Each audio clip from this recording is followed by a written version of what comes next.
A'udzubillahi minasyaitonirrajim. Bismillahirrahmanirrahim. Wa min ayatihi an khalaqalakum min anfusikum azwajan litaskunu ilaiha wa ja'ala bainakum mawaddatan wa rahmah. Inna fi dzalika la ayatin liqaumin yatafakkarun. Faqala Rasulullah sallallahu alaihi wasallam, an-nikahu sunnati faman raghiba an sunnati falaysa minni. Shadaqallahul azim wa shadaqa rasuluhul karim, amma ba'd. Yang sama kita muliakan para alimil ulama, para kiai, para ustadz, para tokoh yang hadir pada kesempatan pagi hari ini. Yang sama kita hormati Ayahanda Nelwan, Bunda Ati, seluruh keluarga besar dari mempelai perempuan. Dan yang berbahagia pagi ini Adinda Putra, Adinda Zahra, yang mudah-mudahan kita doakan rumah tangga beliau sakinah mawaddah warahmah. Mudah-mudahan Allah berkahi rumah tangganya, Allah muliakan rumah tangganya, Allah angkat derajat rumah tangganya. Bukan hanya bersama di dunia, tapi insya Allah rumah tangga beliau berdua dikumpulkan di surganya Allah subhanahu wa ta'ala. Amin amin ya rabbal alamin. Adinda Putra dan Zahra yang berbahagia, ada 4 sikap yang harus Adinda hadirkan di rumah tangga agar rumah tangga Adinda senantiasa ada dalam keberkahan dan kebahagiaan. Ini sekaligus nasihat bukan hanya untuk Putra dan Zahra, tapi boleh jadi nasihat untuk kita semua yang sedang menjalani mahligai rumah tangga. Ustadz Hilman, apa di antara 4 sikap itu? Yang pertama yang harus Putra dan Zahra hadirkan di rumah tangga adalah sikap ikhlas ketika menjalani rumah tangga. Apa itu ikhlas? Ikhlas itu secara bahasa artinya at-tuhur, suci, bersih, bening. Secara istilah, ikhlas itu berarti menyandarkan setiap urusan kita hanya kepada Allah subhanahu wa ta'ala. Apa pesan yang ingin saya sampaikan kepada Putra dan Zahra? Hendaklah rumah tangga kalian nanti diisi niat seutuhnya hanya untuk Allah, karena Allah. Jangan mencintai pasangan kita karena hartanya, karena harta ada habisnya.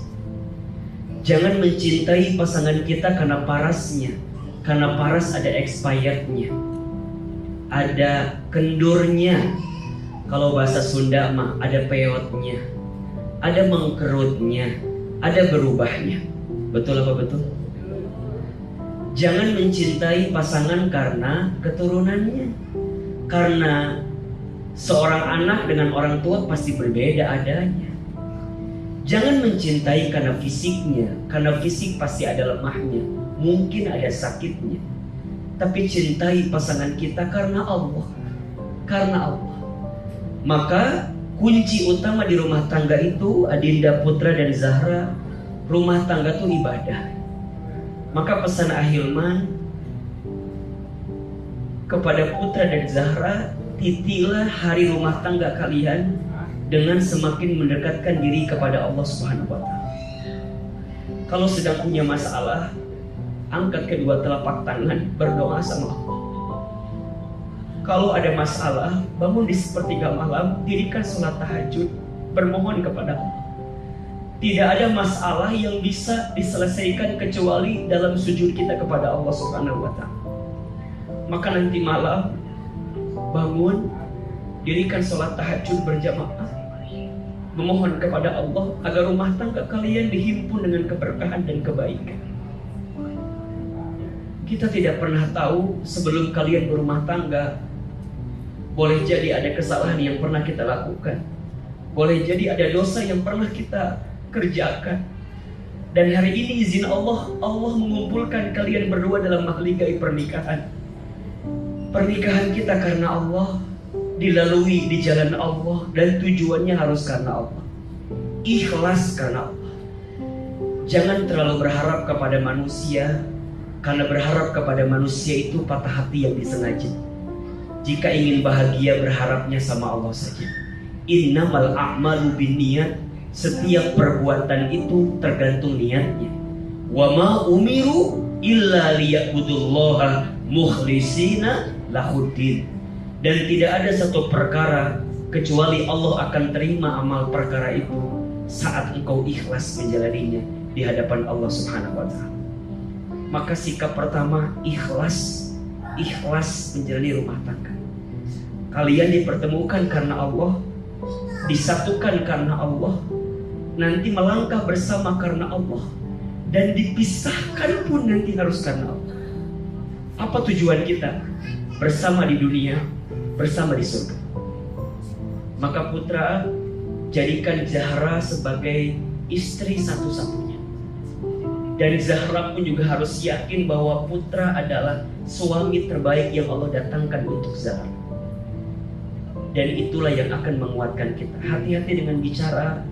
Jangan mudah mengatakan kalimat, mohon maaf ya, talak, cerai, benci. Diharamkan dalam Islam. Jangan mudah mengatakan kalimat itu. Ketika Anda tadi mengatakan, saya terima nikahnya Fulana binti Fulan dengan mas kawin sekian-sekian dibayar tunai, apa maknanya? Saya siap menerima apapun yang ada di istri saya.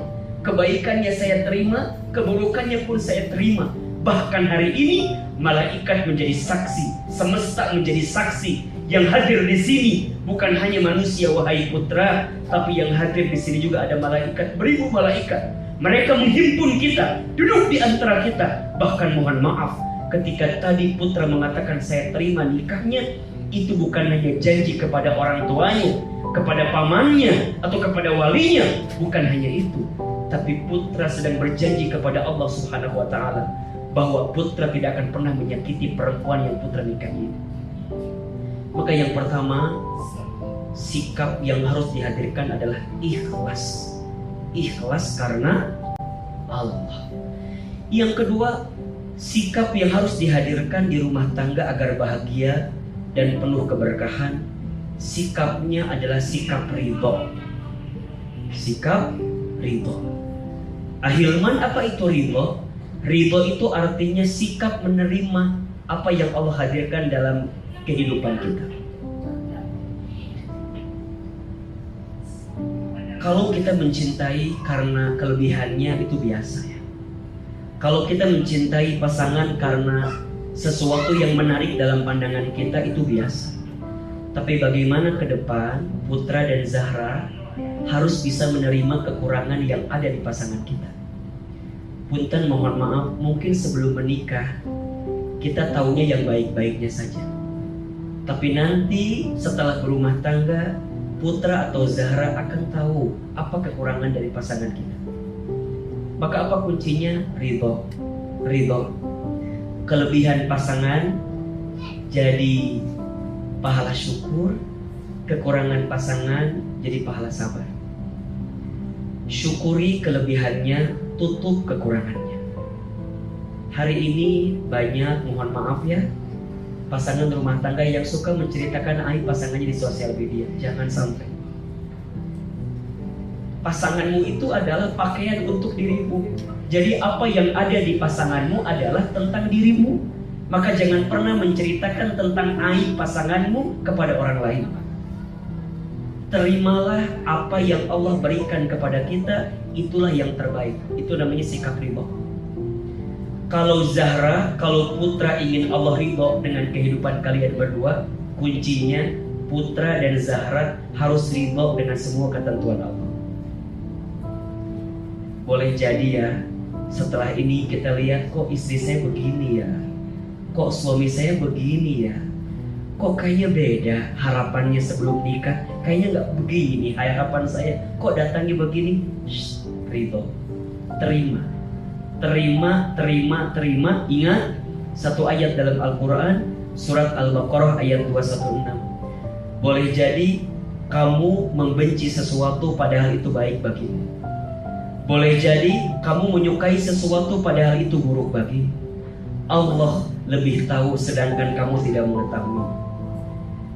Bagi Zahra, mungkin nanti ya ada sesuatu yang kurang di suami kita, terima sebagai bagian kebaikan yang Allah tanamkan kepada kita. Apalagi kalau kelebihannya. Kalau nanti putra membawa nafkah bagi keluarga, terima. Ingat, rizki itu bukan seberapa banyaknya, tapi rizki itu seberapa besar berkahnya. Kalau seberapa banyak, pasti tidak akan pernah puas sampai kapanpun. Tapi kalau berkah yang dicari, itulah yang menenangkan dalam kehidupan kita. Banyak para istri perempuan yang ditempatkan di api neraka karena apa? Karena kurang menerima apa yang suaminya berikan. Awal nikah pasti ujiannya banyak. Dikali ke rumah tangga 5 tahun pertama itu luar biasa. Mungkin putra pekerjaannya belum apaan, mungkin penghasilannya masih 1 digit. Terima saja, pelan-pelan dampingi. Karena cinta terbaik itu bukan dia yang siap menunggumu di puncak, tapi cinta terbaik yang siap menemanimu saat mendaki. Catat buat status hari Senin itu ya. Jadi nanti ya, temani, terutama Zahra ya. Hebatnya laki-laki itu biasanya karena ada perempuan hebat di sampingnya. Hebatnya laki-laki itu karena ada perempuan hebat di sampingnya. Maka putra akan jadi apa 10 tahun ke depan tergantung Zahra mendampinginya saat ini. Putra akan dibuat seperti apa, akan jadi seperti apa, tergantung bagaimana Zahra membersamai putra dari mulai saat ini. Dan ingat putra, sebaik-baiknya seorang suami adalah yang paling baik kepada istrinya. Sebaik-baiknya seorang suami adalah yang paling sayang kepada istrinya. Sebaik-baiknya seorang suami adalah suami yang bisa memuliakan istrinya. Maka nanti Zahra akan menjadi bidadari tergantung bagaimana perlakuan suaminya. Mulai hari ini belajar ridho, belajar nerima. Coba ditatap wajah masing-masing. Ya, Masya Allah. Ada perubahan atau enggak? Sama ya. Insya Allah. Nanti habis malam pertama ada perubahan insya Allah ya. Yang ketiga, sikapnya syukur. Sikapnya apa? Syukur. Yang pertama tadi apa? Ikhlas. Yang kedua, ridho. Yang ketiga, syukur. Apa kunci syukur itu? Sederhana saja. Man lam yaskurin nas lam yaskurillah. Tidak disebut bersyukur kepada Allah sebelum dia bersyukur kepada manusia. Zahra dan putra harus berterima kasih kepada orang-orang yang selama ini mencintai kita. Siapa di antaranya? Orang tua. Pesan Ahilman, kalau putra dan Zahra ingin dimuliakan dalam hidup, maka muliakan orang tua kita. Kalau Zahra dan putra ingin dibahagiakan di rumah tangga, maka bahagiakan orang tua kita. Ridullah fi ridul walidain wa suhtullah fi suhtil walidain. Ridhonya Allah ada pada ridhonya orang tua, murka bencinya Allah ada pada murka benci orang tua. Catat kalimat ini ya. Tidak akan pernah habis harta yang kita berikan kepada orang tua. Tidak akan pernah miskin seorang anak yang bisa memuliakan orang tua. Bahkan Allah akan angkat derajatnya. Allah angkat derajatnya. Allah angkat derajatnya.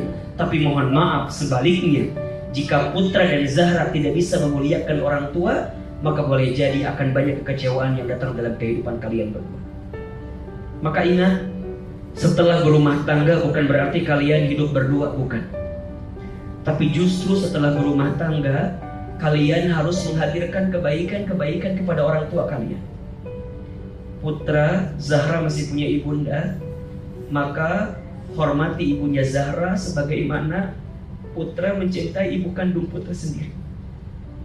Zahra, putra masih punya ibu, masih punya ayah, maka hari ini dan ke depan orang tuanya putra adalah orang tuanya Zahra. Muliakan mereka, hormati mereka. Kalau punya rezeki, sisihkan untuk orang tua kita. Demi Allah, keberkahan rezeki ada pada saat kita memberi kepada orang tua kita. Kalau nanti sudah tidak ada, kita akan mendapatkan penyesalan yang begitu luar biasa. Selagi ada, sayangi mereka. Kalau belum bisa membahagiakan, jangan pernah menyakitinya. Kalau belum bisa membahagiakan, jangan pernah menyakiti. Apa kata Nabi? Rogima anfu, rogima anfu, rogima anfu. Celaka menyesal, celaka menyesal, celaka menyesal. Siapa? Mereka. Seorang anak, seorang pemuda yang masih punya orang tuanya, keduanya atau salah satunya, tapi mereka tidak bisa mendapatkan surga. Kenapa? Karena mereka belum sempat membahagiakan orang tua.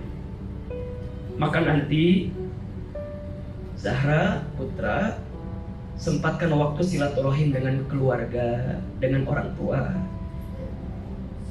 Hari ini udah gak ada bahasa itu ibumu, ini ibuku, gak ada.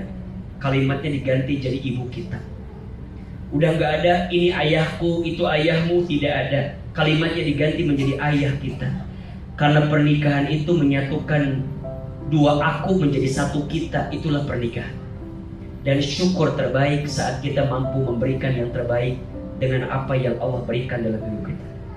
Bapak Ibu sekalian, ridhonya Allah itu dititipkan kepada manusia dalam 3 aspek. Yang pertama, ridhonya anak tergantung ridhonya orang tua. Yang kedua, ridhonya istri tergantung ridhonya suami. Dan yang ketiga, ridhonya murid tergantung ridho gurunya. Itu kunci kalau kita ingin mendapatkan keridhaan dari Allah. Ridhonya anak ada pada ridhonya orang tua, ridhonya istri ada pada ridhonya suami, ridhonya murid, ridho ada pada gurunya. Maka jemput kesyukuran kita dengan menghadirkan sikap terima kasih kepada orang-orang yang mencintai kita, wabil khusus orang tua kita. Yang keempat, ini kunci di antara semua kunci. Sikapnya sabar. Sikapnya apa? Sikapnya apa? Sabar. Apa ciri orang yang sabar itu? Simpel aja. Jangan mudah marah. Apa? Jangan mudah atau jangan marah-marah. Nanti cepat. Marah itu tidak akan pernah menyelesaikan masalah. Belajarlah dari baginda Nabi SAW yang pandai menahan marah. Ya, nanti kalau lagi kesal sama istri, jangan terus gimana nih? Sabar. Apa jawabannya? Sabar. Zahra, kalau kesal sama suami jangan apa? Jangan marah. Apa sikapnya? Sabar. Ustaz, sabar itu apa? Menahan diri dan mengendalikan diri untuk tidak melakukan sesuatu yang dibenci oleh Allah. Satu kali Nabi berumah tangga dengan istrinya Aisyah radhiyallahu anha. Bagaimana kesabaran Nabi? Satu kali Aisyah itu diceritakan membuatkan minum, judulnya manis tapi yang datang asin. Judulnya apa? Manis yang datang asin. Biasanya kita kalau judulnya manis yang datang asin, kira-kira marah atau tidak? Mungkin marah. Tapi lihat sikap baginda Nabi ketika itu. Ketika datang minuman yang rasanya asin, oleh baginda Nabi dihabiskan itu semua minumannya. Lantas Aisyah kemudian agak sedikit aneh. Kenapa? Karena Nabi itu kalau minum selalu berbagi dengan istrinya. Tapi tumben hari itu dihabiskan semuanya. Sampai Aisyah nanya, "Ya Rasulullah, kan biasanya kau nyisain untuk aku minumannya, kenapa dihabiskan semua?" Apa jawaban Nabi ketika itu? "Wahai Aisyah, sungguh nikmat teh yang kau buatkan hari ini." Padahal rasanya apa? Asin. Tapi kata Nabi, sungguh nikmat teh yang kau buatkan pagi ini, hari ini, tapi rasanya asin. Dan aku habiskan semuanya. Kenapa? Karena aku tidak mau bibirmu yang cantik itu mencicipi teh yang asin itu. Nabi minum semua. Kalau kita kan disemburin sama istri kita. Ditambah dengan marah-marah yang lain, Masya Allah. Satu kali Nabi pulang kemalaman.